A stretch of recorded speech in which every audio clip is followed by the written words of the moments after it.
Ach, da muss sich niemand Gedanken machen. Wir versuchen unser Privatleben so weit wie möglich zu schützen. Glauben Sie, dass wir die Liebesgeschichte von Helene Fischer auf die typische und uninteressante Art und Weise erzählen werden?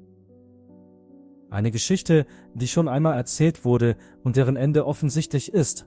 Wenn das der Fall ist, dann liegen Sie falsch. Ganz und gar nicht. Denn Sie hören heute nicht einfach ein unvollendetes Liebeslied, sondern ein Geständnis. In all den Jahren ist es Helene Fischer nie gelungen, diese herzzerreißende Erklärung zu verstehen. Einst waren sie das charmanteste Hirngespinst, das der deutsche Musikbetrieb je hatte.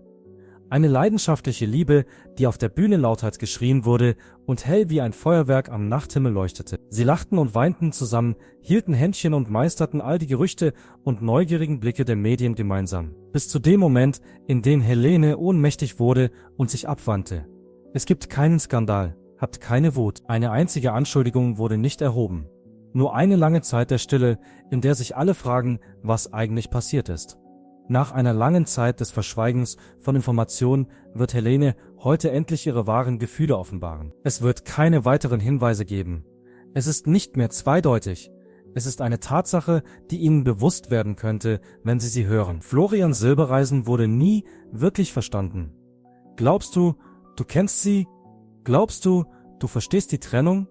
Dieses Video lässt dich an alles zurückdenken. Ein Geständnis. Es war mehr als nur eine Diskussion zwischen zwei Künstlern. In der Schlagerwelt war es ein Moment, der sich unauslöschlich in das kollektive Gedächtnis der Gemeinschaft eingeprägt hat. Im Jahr 2005 kreuzten sich die Wege von Helene Fischer, einer jungen Sängerin mit einer glasklaren Stimme, und Florian Silbereisen, der bereits ein bekannter Publikumsliebling und Showmaster war. Fischer war eine hoffnungsvolle junge Sängerin. Was an jenem Tag im Rampenlicht einer Fernsehshow begann, entwickelte sich allmählich im Hintergrund auf leisen Sohlen. Vergleichbar mit einer Melodie, die die Fähigkeit hat, sich allmählich einen Weg in die Herzen der Menschen zu bahnen. Die erste Begegnung der beiden glich einem Theaterstück, bei dem die Gefühle das Drehbuch schrieben.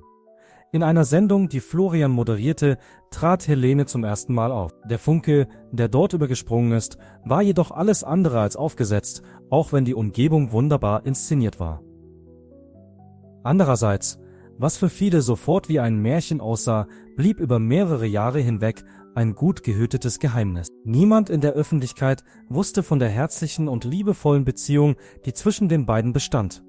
Es gab keinen Blitz, keine Schlagzeilen, nur zwei Menschen, die jenseits der Kameras suchten und fanden, wonach sie suchten. Florian gab die Information erst 2008, also nur 3 Jahre später, bekannt. Auf die bemerkenswerteste Art und Weise, die man sich nur vorstellen kann. Live im Fernsehen verfolgt. Es war mehr als nur eine Liebeserklärung. Es gab einen Moment der Wahrheit, der Millionen von Fans auf der ganzen Welt zutiefst bewegte. In einem Augenblick erhoben sie sich vom Status einer bloßen Berühmtheit zu dem eines Paares, dessen Liebe eine ganze Nation in ihren Bann zog. Die folgenden 10 Jahre sollten ein Jahrzehnt voller Glanz, Harmonie und eines gemeinsamen Aufstiegs werden. In diesen Tagen waren Helene und Florian nicht nur privat, sondern auch beruflich miteinander verwoben. Sie galten als die ideale Mischung aus Stimme, Charme und Herzenswärme und wurden als das Traumpaar des deutschen Profischlagzeugers gehandelt. Ihre Auftritte, etwa bei den berühmten Festivalshows, die Florian moderierte, wurden zu Ereignissen, die Millionen von Zuschauern anzogen. Sie sprachen über Chemie und Magie, und das aus gutem Grund. Sie hatten nicht nur eine Verbindung im kreativen Bereich, sondern entwickelten auch einen gegenseitigen Respekt füreinander, sowohl auf der Bühne als auch im wahren Leben. Das war es, was sie bemerkenswert machte. Beide liebten sich in der Öffentlichkeit, aber sie taten es nie privat. Keiner ihrer Auftritte wirkte aufgesetzt, sondern echt. Ihre Liebe war immer offensichtlich, wenn auch nie erzwungen, und sie wurde immer von einem Feuerwerk und schönen Gewändern begleitet. Helene stieg mit dem deutschen Trommler zur Königin auf. Ihre Alben brachen Rekorde und ihre Konzerte waren in den Stadien ausverkauft. Florian blieb auch nach seinem Tod der bescheidene Entertainer, dessen authentische Art das Publikum in seinen Bann zog. Doch obwohl das Publikum sie als zeitgenössisches Märchenpaar lobte, hielt das Paar sein Innenleben streng geheim. Weg vom Lärm und Getöse, aber auch von den Skandalen. Angesichts der ständigen Aufregung, die mit der Unterhaltungsindustrie verbunden ist, wurde ihre Liebe zu einem Bollwerk. Für viele Menschen verkörperten sie das Potenzial der Liebe, wenn sie auf Vertrauen, Einigkeit und echtem Verständnis beruht. Eine Liebesgeschichte und ein Liebesdreieck. Helene und Florian waren mehr als nur berühmte Menschen. In einer Gesellschaft, in der echte Emotionen häufig hinter dem Vorhang versteckt werden, waren sie Hoffnungsträger. Es gibt Nachrichten, die nicht nur das Herz treffen, sondern auch das gesamte Spektrum der öffentlichen Meinung erschüttern können. Es war, als wäre die Luft aus einem Traum genommen worden, als Helene Fischer im Dezember 2018 in einem offenen Statement verkündete, dass sie und Florian Silbereisen nach 10 gemeinsamen Jahren getrennte Wege gehen werden. Es war ein gemeinsamer Stoff, der sich in der ganzen Nation verbreitete. Das Märchen, das mehr als ein Jahrzehnt lang auf den Bühnen der Nation aufgeführt wurde, hatte endlich ein Ende gefunden, zumindest als Liebesgeschichte. Andererseits, es war kein Ende, das von Ressentiments geprägt war. Es wird keinen Rosenkrieg geben. Es findet kein Austausch von Medien statt, aber es gibt eine Trennung. Einfach so höflich. In einer Gesellschaft, in der prominente Partnerschaften in der Regel in einem Chaos enden, war es so respektvoll, dass es fast schon bizarr wirkte. Helenes Äußerungen waren geradlinig und auf den Punkt gebracht. Sie gestand ein, dass sich ihr Herz verändert hatte. Zu diesem Zeitpunkt war ein neuer Mann in ihr Leben getreten. Ein Thomas Seitel, eine der Tänzerinnen und Tänzer, die während ihres Konzerts auf der Bühne spektakulär auftraten. Die Hebefiguren und die Proben hatten eine neue Ebene der Vertrautheit miteinander erreicht. Es ist still, fast schüchterner Natur. Außerdem hat Florian nicht geschrien, als sie ihn darüber informiert hat. Er hat nicht geweint, er warf ihr einen Blick zu. Dann nickte er. Ich wünschte mir, dass sie Freude erleben würde. Nachdem einige Zeit vergangen war, sagte Florian in einem emotionalen Fernsehinterview, dass Millionen von Zuschauern mit Tränen in den Augen verfolgten weiter. Und wenn die einzige Möglichkeit, glücklich zu werden, darin besteht, eine Beziehung mit einem anderen Menschen fortzusetzen, dann ist das eben so. Ich habe sie weiterhin angebetet. Andererseits kann Lieben auch bedeuten, loszulassen. Diese Worte sind vertrauenswürdig. Nicht nur wegen der emotionalen Tiefe ihrer Arbeit, sondern auch wegen der Tatsache, dass sie ein wirklich ungewöhnliches Bild ergeben. Der Charakter eines Mannes, der Leiden in Größe verwandelt. Außerdem eine Frau, die den Mut hat, ihrem Herzen zu folgen, ohne das Bestehende zu zerstören. Die Theorien begannen, wie es zu erwarten war. Hatte Helene in der Zeit, in der sie noch mit Florian verlobt war, Gefühle für Thomas entwickelt? Gab es im Verborgenen eine Dreiecksbeziehung? Obwohl die Boulevardpresse ständig über Skandale berichtete, blieben die Betroffenen ungerührt. Es wurden keine Geheimnisse gelüftet und keine Gespräche ausgeplaudert. Stattdessen herrschte völlige Stille. Und es war genau diese Stille, die die Lautstärke von allem noch verstärkte. Einer der engen Mitarbeiter der Show sagte, dass die Spannungen zwischen Helene und Thomas schon mehrere Monate vor dem Auftreten des Konflikts bestanden hatten. Um die Zeit des Soundchecks, während der Dehnung der Gelenke und während der langen Nächte auf der Tournee. Man könnte sagen, dass es sich eher um eine verdeckte Operation als um eine Affäre handelte. Vergleichbar mit der allmählichen Angleichung der Umlaufbahnen zweier Planeten. Wo ist Florian? Er konnte es erraten, vielleicht sogar länger, als Helene selbst am Leben ist. Aber anstatt zu stottern, ließ er den Gegenstand los.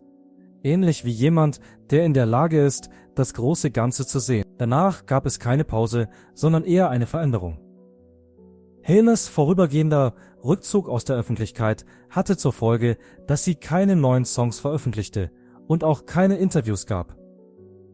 Es scheint, dass sie diese längere Zeit brauchte, um sich neu zu organisieren. Zuerst und vor allem als Mensch, aber auch als Künstler. Thomas zeigte seine Präsenz, indem er an ihrer Seite war, aber er stand nie im Rampenlicht. Kein Debüt auf dem roten Teppich. Es gibt keine Fotos des Paares, die einen Hochglanz haben.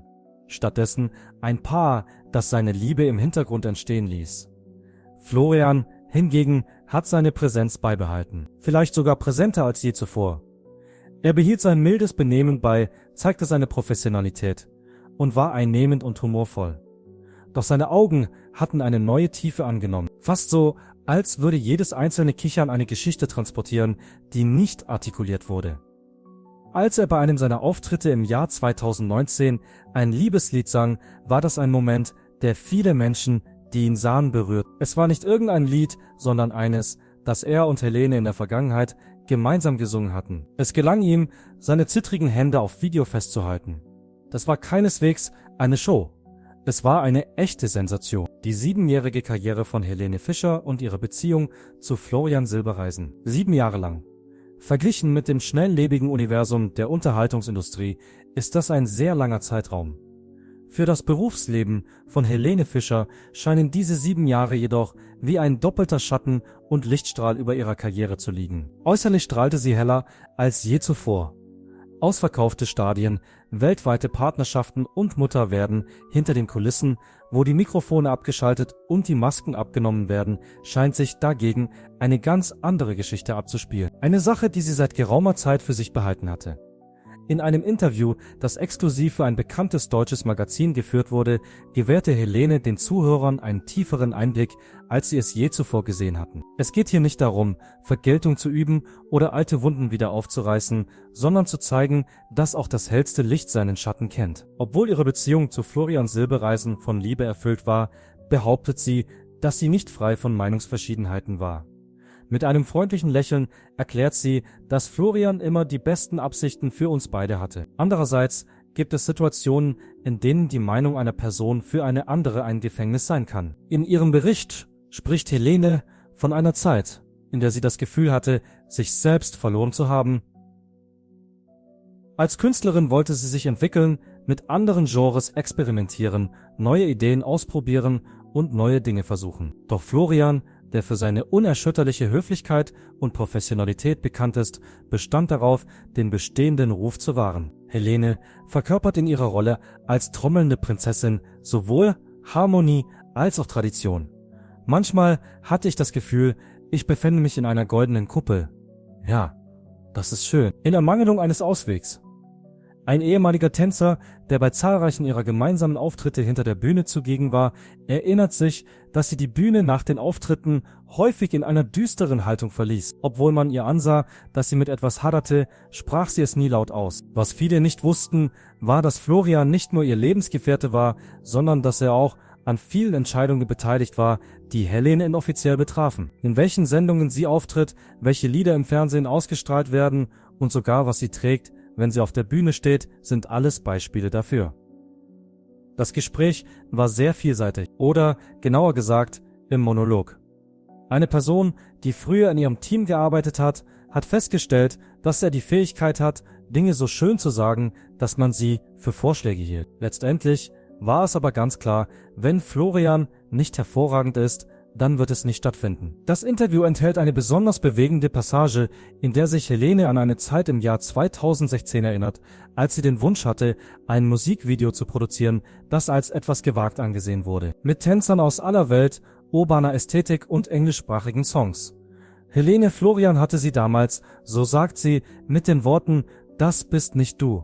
Du bist nicht diese Person. Das gehört einer anderen Person." Folglich blieb das Projekt in der Schublade stecken. Bis zum heutigen Tag. Die Tatsache, dass Florian kein Diktator war, unterstreicht sie.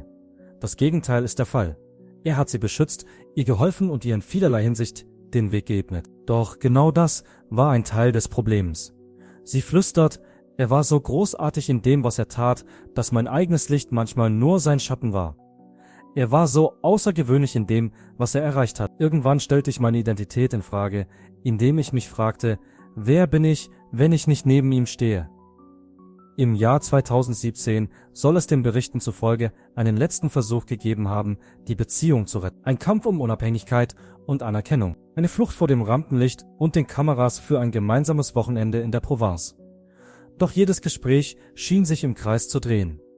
Helene wollte fliehen, aber Florian wollte bleiben. Beide mussten in sich hineinspähen. Auch wenn es wunderbar war, war diese Liebe nicht mehr gesund. Es ist üblich, dass völlig unterschiedliche Kämpfe beginnen, wenn die Straßenlaterne auf der Bühne ausgeht, was ein Außenstehender kaum sehen kann. Helene Fischer und Florian Silbereisen hatten nicht nur eine persönliche Beziehung zueinander, sondern auch eine berufliche Partnerschaft, die sie mehrfach zusammenbrachte. Sie traten gemeinsam in zahlreichen Fernsehshows und auf großen Bühnen auf. Doch so freundschaftlich diese Zusammenarbeit nach außen hin auch erscheinen mag, hinter den Kulissen sorgte sie häufig für Reibereien. Helene war diejenige, die immer eine Vision hatte. Schon früh hatte sie den Eindruck, dass ihr Lied das Potenzial hatte, mehr als nur ein großer Hit zu sein. Dass sie Grenzen sprengen, weltoffener klingen und zeitgemäßer wirken wollte. Sie experimentierte mit Pop-Elementen, produzierte Songs in englischer Sprache und suchte die Zusammenarbeit mit Produzenten außerhalb des deutschsprachigen Raums. Auf der anderen Seite war Florian die Personifizierung der Tradition und derjenige, der über die Klassik wachte. Er begeisterte sich für die bekannten Lieder, die Geradlinigkeit und die Verlässlichkeit des Schlagergenres. Für ihn war das Schlagen mehr als nur Musik, es war eine Kultur, eine Lebensart, die bis ans Ende der Zeit erhalten bleiben sollte. Die Reihenfolge, in der sie bei den gemeinsamen Konzerten auftraten, war sehr umstritten. Helene, die heute eine weltweit bekannte Künstlerin ist, bestand darauf, die Initiative zu ergreifen, was viele erwartet hätten. Da Florian nie aus seiner Rolle als etablierter Moderator und Star herausgetreten war, interpretierte er dies als einen Angriff auf seine Position. Es sollte ein Moment werden, der lange in Erinnerung bleiben sollte, als sich die beiden vor einer großen Fernsehproduktion heftig stritten. Im Backstage-Bereich standen sie sich gegenüber, wie eine verlässliche Quelle aus dem Produktionsteam berichtet. Ohne Worte war die Spannung greifbar, wie die Luft in der Nähe eines Gewitters. Niemand war bereit, seine Niederlage einzugestehen. Die Quelle ist in der Lage, sich zu erinnern. Es war Helenes Wunsch, zu strahlen. Die Idee, Florian in die Dunkelheit zu schicken, gefiel ihm nicht. Angesichts des großen Drucks, der auf die Regisseure und Produzenten ausgeübt wurde, um das Problem zu lösen, entschieden sie sich schließlich dafür, Helene den letzten Akt zu geben. Die Kosten dafür waren jedoch beträchtlich.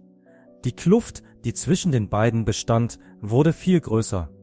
Zur gleichen Zeit, als Helene in den späten 2040er Jahren in Musiksälen in ganz Europa auftrat, wurde der Konflikt auch in geografischer Hinsicht sichtbar. Der Großteil von Florians Aktivitäten konzentrierte sich weiterhin auf Deutschland, Österreich und die Schweiz, während Helene mit englischsprachigen Liedern neue Märkte erkundete und sich an internationalen Kooperationen beteiligte. Daraus resultierten zusätzliche Spannungen. Es gab Momente, in denen sich Florian wie der jüngere Bruder fühlte, während Helene in die Rolle der weltweit agierenden Frau schlüpfte. Von Geschäftskollegen wurde behauptet, Florian sei neidisch auf Helenes steigendes Ansehen, er sehe sich in seinem Beruf eingeengt und werde manchmal sogar übertrumpft. Der gemeinsame Auftritt verwandelte sich allmählich in eine gedämpfte Rivalität innerhalb der Grenzen des privaten Rahmens. Wer hat den größeren Einfluss auf die Situation?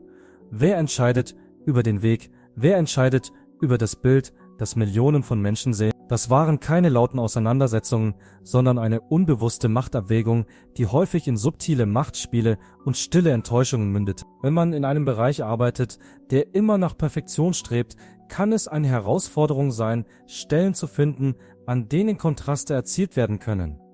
Um ihr Image und ihren Klang zu verbessern, wollte Helene ihre Stimme verändern. In vielen Fällen erlebte Florian eine Umkehrung ihrer gemeinsamen Herkunft. Mehr als einmal wurde versucht, eine Lösung zu finden, die beide Seiten zufriedenstellt.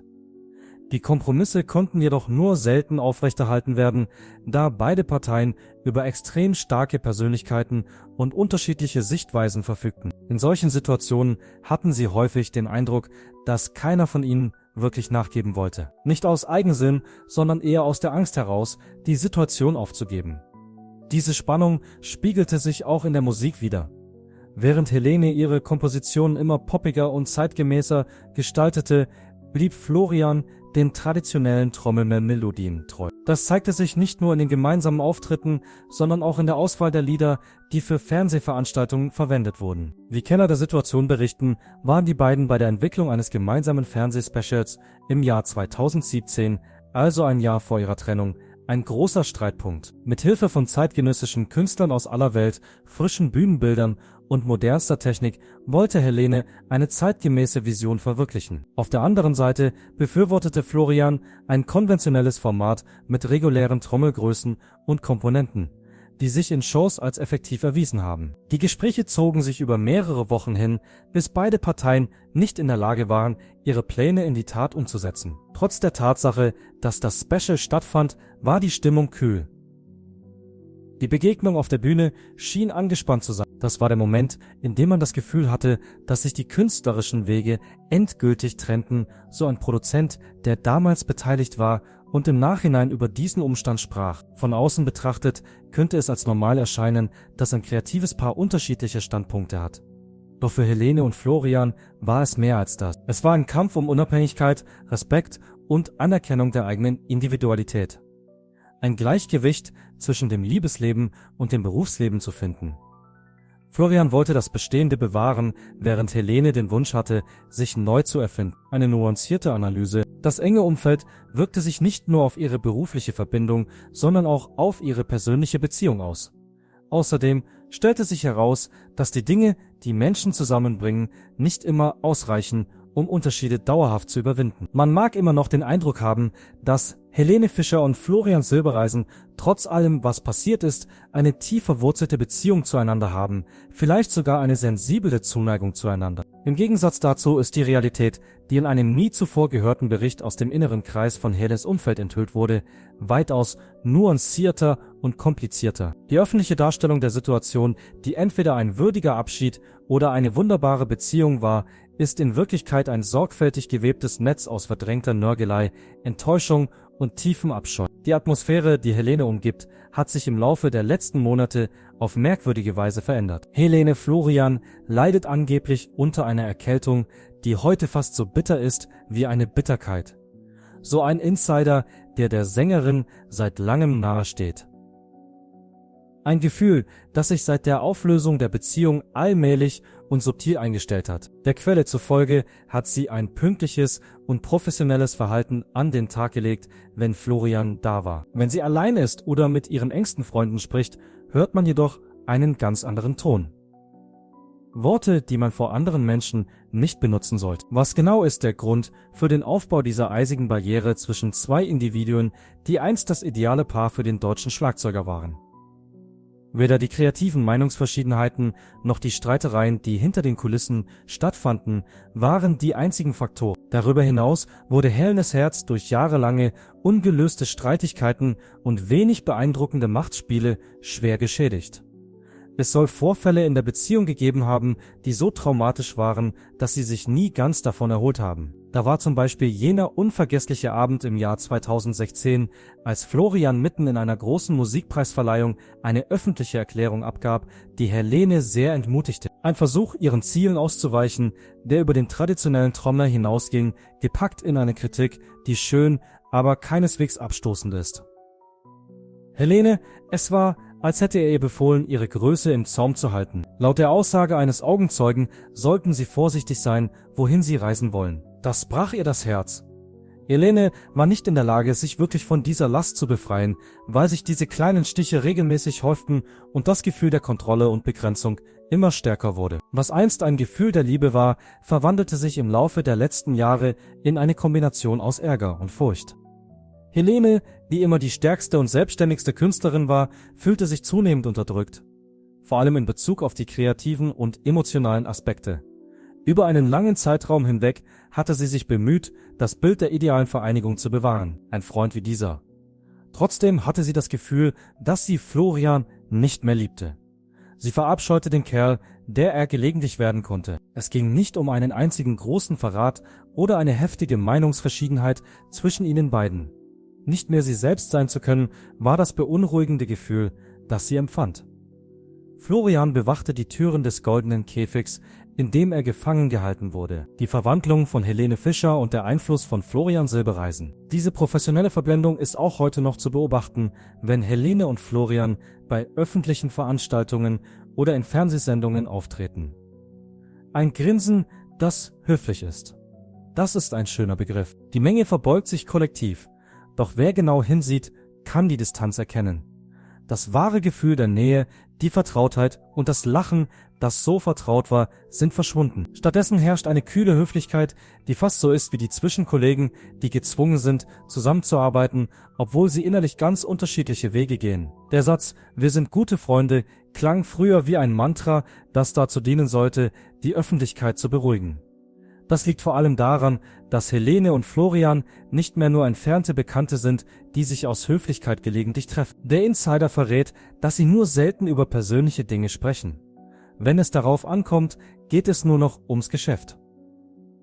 Selbst die gemeinsame Geschichte, die Millionen von Anhängern beeindruckt hat, ist nicht mehr der emotionale Anker, den sie einst für Helene darstellt. Sie empfindet die Erinnerungen nicht als Last, sondern als Gewicht.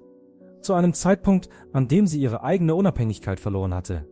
In der Gegenwart wird Helenes Leben von Neuanfängen geprägt. Mit Thomas Seitel an ihrer Seite hat sie nicht nur einen Partner gefunden, der ihre künstlerische Vision teilt, sondern auch einen Menschen, der ihr emotionalen Halt gibt und sie frei atmen lässt. Sie spricht jetzt offener über ihre Geschichte. Es gibt kein Leiden mehr, sondern die Klarheit, eine Frau zu sein, die gelernt hat, Grenzen zu setzen. Mit der Zeit habe ich verstanden, dass Liebe auch bedeutet, sich selbst zu schützen. In einem seltenen Interview gab sie eine kurze Erklärung ab.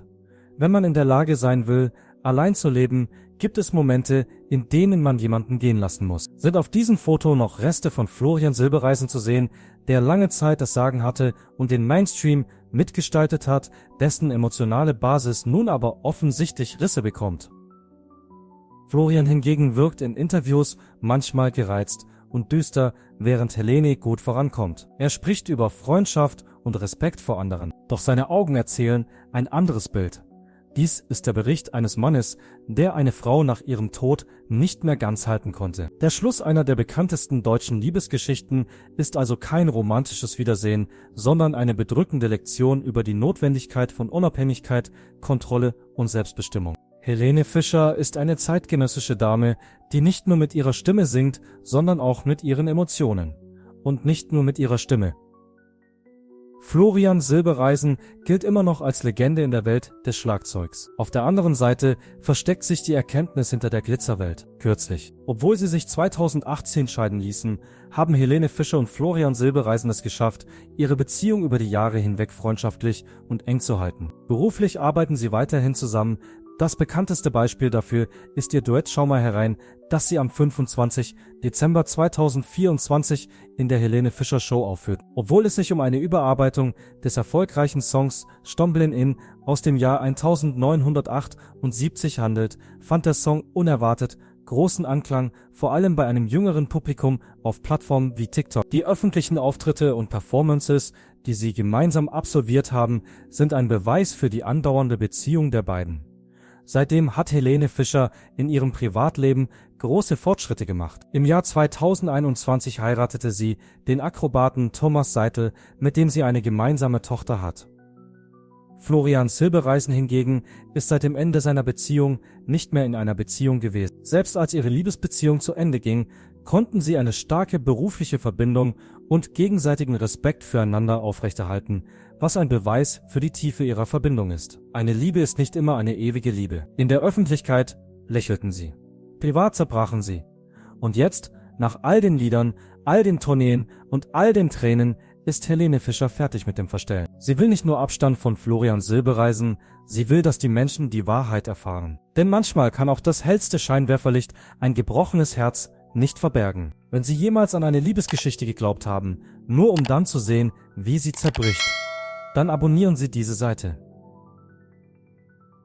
Es kommt noch mehr Wahrheit und wir haben keine Angst, sie zu erzählen.